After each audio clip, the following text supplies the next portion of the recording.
하나님의 은혜는 무한하고 충만합니다. 그러므로 오늘 우리 기도 제목을 마음에 새기면 좋겠습니다. 한번 따라 하시겠습니다. 하나님의 은혜에 구경꾼이 아니라 참여자가 되게 하시고 그 은혜를 즐겁게 나누게 하소서. 아멘.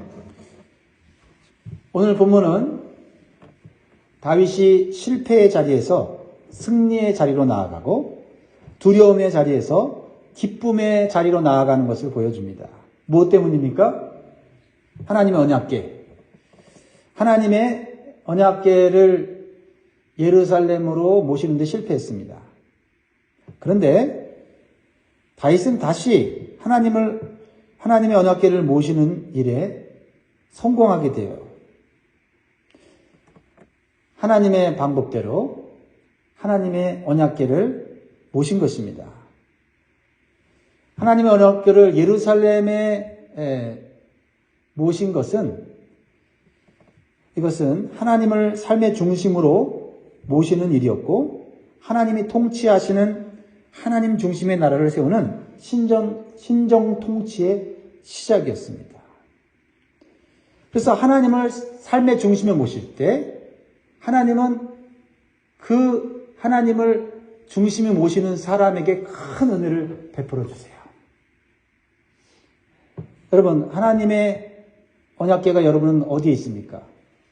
밖에 있습니까? 아니면 내 안에 있습니까? 하나님의 언약궤는 하나님의 말씀을 의미하죠. 또 하나님의 임재를 의미합니다. 하나님의 임재와 하나님의 은혜가 충만한 역사가 저와 여러분의 삶에 있기를 주님으로 축복합니다. 하나님의 언약궤를 하나님의 방법으로 모시고 나니 예루살렘 전체가 기쁨과 감사의 축제가 벌어지고 은혜가 충만한 예배를 드리게 됩니다. 그러자 하나님을 모시는데 실패하고 낙심하고 두려웠던 이제 다윗은요, 하나님의 언약궤 앞에서 어린애같이 춤추며 뛰놀며 하나님의 은혜에 흠뻑 취하게 돼요. 그리고 참여한 모든 사람들도 이 하나님의 은혜를 같이 경험하게 되면서 즐거워합니다. 그렇습니다. 우리가 내 방식을 내려놓고 하나님의 말씀대로 하나님을 올바로 대우해 드릴 때 하나님은 충만한 은혜와 기쁨을 주신다는 것을 기억하시기 바랍니다. 그런데 하나님의 은혜를 받는 많은 사람들 중에 딱한 사람은 그 은혜에 동참하지도 누리지도 못하는 사람이 있어요. 누굽니까? 사울의 딸이면서 다윗의 아내였던 미갈이었어요. 왜 하나님의 은혜를 받지 못했을까요? 하나님의 은혜가 약해서일까요? 아니요. 하나님의 은혜는 온 인류를 다 뒤덮고도 남습니다. 그럼에도 불구하고 하나님의 은혜를 받지 못한 사람이 있다 이 말이에요. 그게 미갈이었어요. 16절 보세요. 하나님의 은혜를 받지 못한 사람의 마음을 보세요. 여호와의 궤가 다윗성으로 들어올 때에 사울의 딸 미갈이 창으로 내다보다가 다윗 왕이 여호와 앞에서 뛰놀며 춤추는 것을 보고 심중에 그를 업신 여깁니다. 미갈은 왜 하나님의 은혜와 기쁨을 누리지 못하고 있습니까? 하나님의 은혜에 참여자가 아니라 구경꾼이 되었기 때문이에요. 구경꾼은 다른 사람들이 은혜 받는 것을 볼 수는 있어도 그 은혜의 깊은 맛을 알지는 못하는 것입니다. 그래서 구경꾼은 자신이 은혜를 직접 경험하지 못하기 때문에 은혜 받는 사람의 내면이 아니라 겉모습만 보고 평가를 하게 돼요. 그래서 자신의 남편이고 왕인 다윗이 하나님 앞에서 뛰놀며 춤추는 것을 보고 마음에 업신여겼다고 했어요. 겉모습만 보고 업신여겼다는 거죠. 왕이 체면도 없이 위엄도 없이 저렇게 백성들 앞에서 춤을 추는가? 그렇게 업신여겼다는 거죠. 업신여겼다는 것은 무시하고 우습게 여겼다라는 거예요.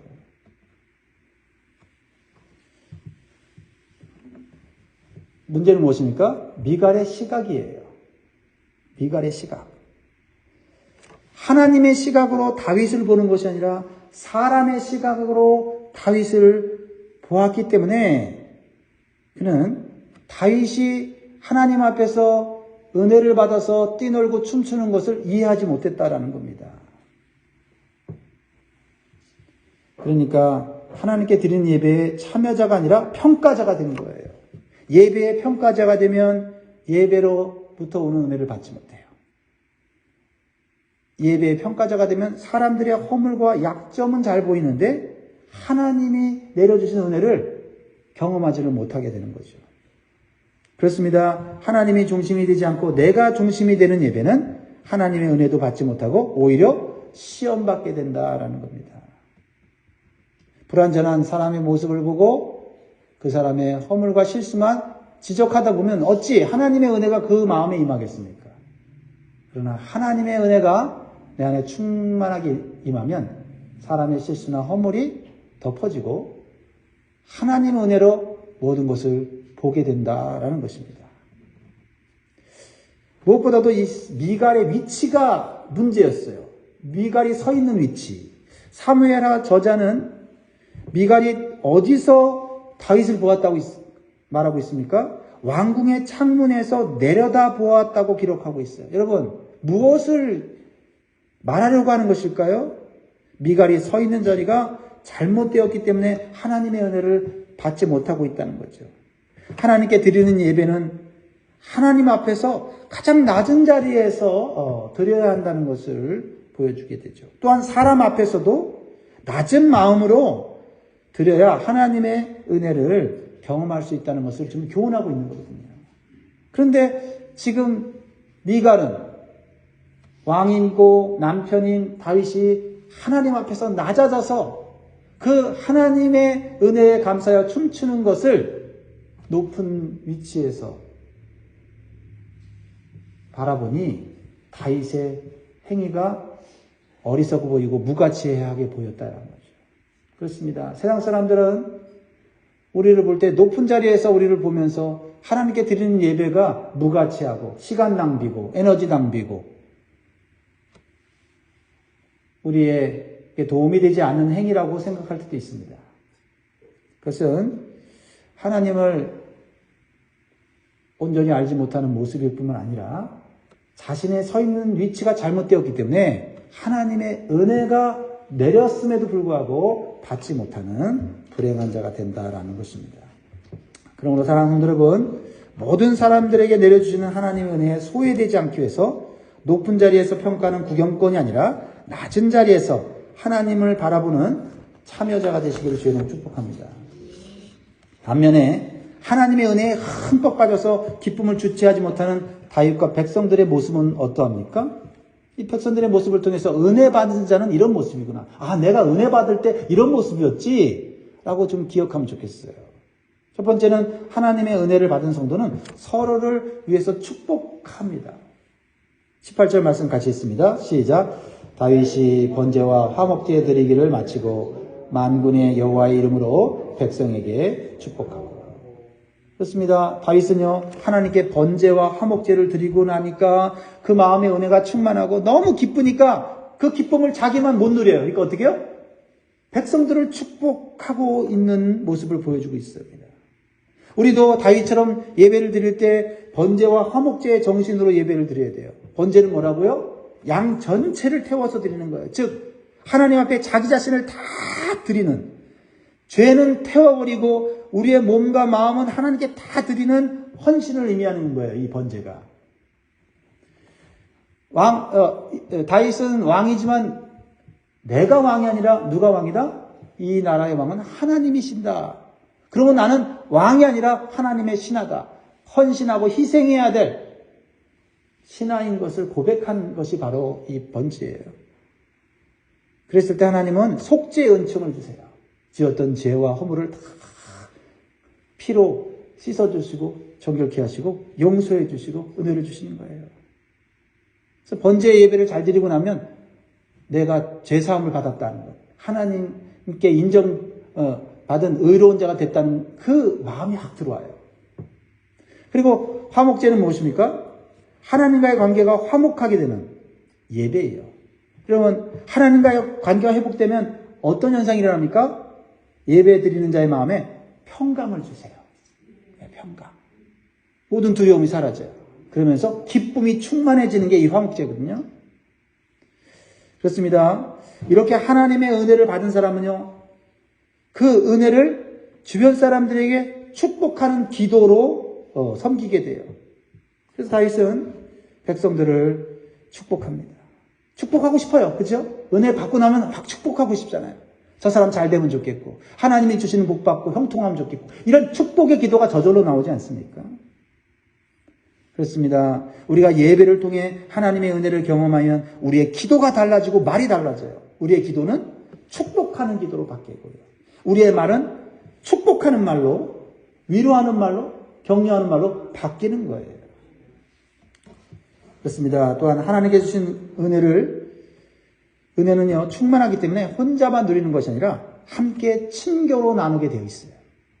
이것이 화목제의 특징이에요. 19절 봅시다. 모든 백성 곧 이스라엘 무리에게 남녀를 막론하고 떡 한 개와 고기 한 조각과 건포도 떡 한 덩이씩 나누어 주매 모든 백성이 각기 집으로 돌아가니라. 여러분, 하나님께 은혜 받으면 그 은혜를 사람들에게 나누게 돼 있다는 말이죠. 이게 하나님 은혜의 특성이다라는 겁니다. 그래서 하나님의 은혜가 임한 예배는 예배만 드리는 것이 아니라 하나님의 은혜를 나누는 식탁의 교제가 있도록 하신 거예요. 그게 화목제거든요. 그러니까 예배 드리고 나누는 식탁의 교제는 단순히 한 끼를 채우거나 배고픔을 채우는 그러한 식탁의 교제가 아니라 하나님의 은혜를 받았다고 하는 증거로서 그 은혜를 나누는 그 교제의 장이 식탁의 자리인 거예요. 보통 화목제는요, 하나님께 드린 양과 소의 고기를 나누는데, 여러분, 다윗은 하나님의 은혜가 얼마나 컸는지 고기만 나누는 것이 아니라 떡을 남녀에게 나눠줘요. 모든 백성에게 다 나눠줬다는 거예요. 그리고 건포도 떡 한 덩이씩 더 나눠줍니다. 이것은 하나님의 은혜가 얼마나 큰지 그 하나님의 은혜를 눈으로, 입으로, 귀로 느끼고 즐기게 하는 이 다윗의 모습을 우리에게 보여주고 있다 이 말입니다. 그렇습니다. 하나님의 은혜를 경험한 사람은요, 결코 혼자 즐기지 않아요. 혼자 즐길 수가 없어요. 함께 나누고 즐기고 공동체 전체가 하나님의 은혜를 알도록 그렇게 하는 거예요. 먹는 것을 통해서 하나님이 주신 거예요. 그렇죠? 선물을 나누면서 하나님을 높이는 거예요. 이 모든 행위가 그냥 육신을 위한 것이 아니라 하나님을 위한 것이라는 것을 우리는 이 말씀을 통해서 교훈받아야 됩니다. 사랑하는 성도 여러분들은 하나님의 은혜를 받았다고 느꼈을 때 하나님께 어떻게 대갚아드리고 사람들에게 어떻게 대하는지를 생각해 보시고 우리의 삶에 적용할 수 있기를 주의 이름으로 축복합니다. 하나님의 은혜는 결코 나로 끝나잖아요. 왜냐하면 너무 풍성하기 때문에 그 은혜가 어떠한 방식이든지 흘러가게 된다라는 거죠. 자, 이제 마지막 부분인데, 이제 예배의 은혜와 기쁨을 충만히 경험한 다윗은 이제 집으로 들어가게 돼요. 여러분, 은혜가 충만한 사람은요, 집에 들어가서도 그 은혜가 이어지는 것을 보게 되죠. 여러분, 다윗이 무엇을 하려고 집에 들어옵니까? 자신의 가정에 있는 가족들, 자녀들을 축복하기 위해서 집에 들어왔어요. 그렇죠? 여기 오늘 말씀해 보면은 다윗이 집에 들어와서 무엇을 합니까? 하나님이 주신 은혜를 나누려고 오지요. 그렇습니다. 예배 속에서 하나님의 은혜를 경험한 사람은 그 은혜와 축복을 가정으로 가져가고 싶어요. 그래서 가족들을 하나님의 이름으로 축복하는 거예요. 그런데 다윗의 가정에는 문제가 생겼습니다. 그것은 하나님의 은혜를 알지 못하고 높은 자리에서 사람을 평가하고 있었던 다윗의 아내 미갈이 다윗이 받은 그 은혜를 알지 못하고 다윗을 냉랭하게 맞이하고 있어요. 그리고 부정적이고 모욕적인 말을 합니다. 자, 20절 보세요. 20절 보니까 다윗이 자기의 가족에게 축복하러 돌아오매 사울의 딸 미갈이 나와서 다윗을 맞으며 이르되 이스라엘 왕이 오늘 어떻게 영화로우신지 방탕한 자가 염치 없이 자기의 몸을 드러내는 것처럼 오늘 그의 신복의 계집종의 눈앞에서 몸을 드러내셨도다 하니. 이렇게 하나님의 은혜를 모르는 사람은 하나님보다 사람의 권위와 체면을 더 중요시 여겨요. 그렇죠? 다윗은 하나님 앞에서 어린아이같이 하나님의 그 은혜를 감사하고 찬양하면서 뛰누며 춤추었어요. 그런데 이 아내인 미갈은 자신이 왕족으로서 다윗이 왕의 체면과 위신을 깨뜨렸다고 생각한 거예요. 인간의 눈으로만 본 겁니다. 그래서 다윗을 모욕해요. 남편인데도 존중하지 않아요. 또 왕인데도 존귀하게 여기지 않는 그 마음을 갖고 있다 이 말이죠. 하나님 앞에서 춤추는 다윗을 매우 천한 계집종이나 하는 일로 치부하고 있는 것을 우리는 보게 됩니다. 그럴 때 다윗은 마음이 상했을 것입니다. 그리고 하나님 주신 은혜를 다 쏟을 수 있는 상황이죠. 그러나 다윗은 믿음으로 그 상황을 극복하고 믿음의 말로 미갈에게 자신 있게 자신의 신앙을 얘기하고 있어요. 21절. 이 고백이 우리에게 있어야 될지 믿습니다. 시작.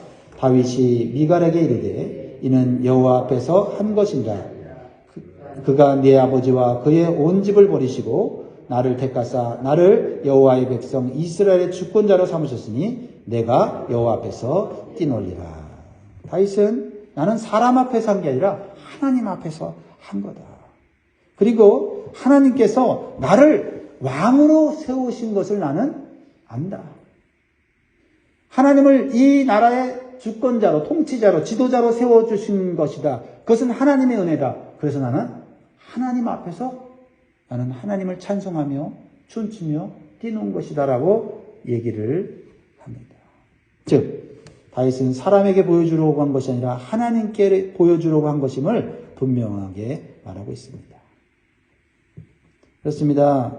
때때로 우리는 하나님이 받은 은혜를 다른 사람과 나눌 때 그 은혜를 받고 즐거워하는 사람도 있지만 그 은혜를 알지 못하는 사람이 그것을 비난하고 모욕할 때도 있다라는 것입니다. 그럴 때 우리는 은혜를 쏟으면 안 돼요. 하나님 주신 은혜를 쏟으면 안 돼요.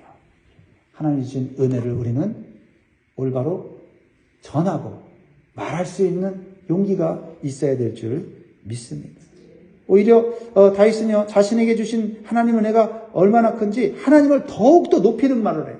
그 자리에서 22절 내가 이보다 더 낮아져서 스스로 천하게 보일지라도 네가 말한 바 계집종에게는 내가 높임을 받으리라 한지라. 사실 이 미갈은요 다윗을 단순히 그냥 비난하고 모욕한 게 아니에요. 은혜를 주시고 축복을 주신 하나님을 모독까지 한 거거든요. 그래서 미갈은 하나님께 징계를 받게 되는 불행한 인생을 살게 돼요. 23절 보세요. 그러므로 사울의 딸 미갈이 죽는 날까지 그에게 자식이 없습니다.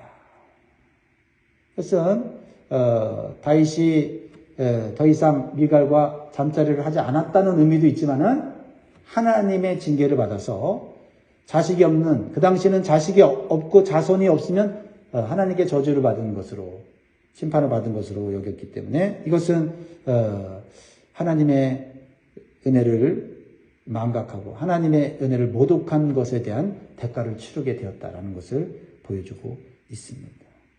여러분, 하나님이 주신 은혜는 모든 사람을 다 덮고도 남습니다. 그럼에도 은혜를 받지 못한다고 한다면, 어떤 사람 때문에, 어떤 환경 때문에 은혜를 받지 못한다고 한다면 그것은 바로 내 마음의 문제다라는 것이에요. 하나님 앞에서 낮아져서 하나님만을 바라보며 하나님의 은혜를 찬송과 감사할 때 우리는 하나님의 새로운 은혜를 다시 받을 수 있어요. 말씀 믿습니다. 사랑하는 성도 여러분, 하나님의 은혜를 받는 데는 구경꾼이 아니라 참여자가 되시기를 바랍니다.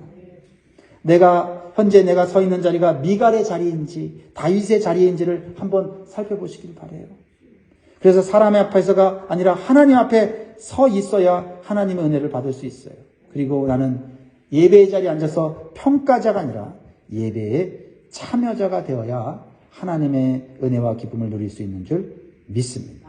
그리고 그 은혜를 우리는 나눠야 돼요.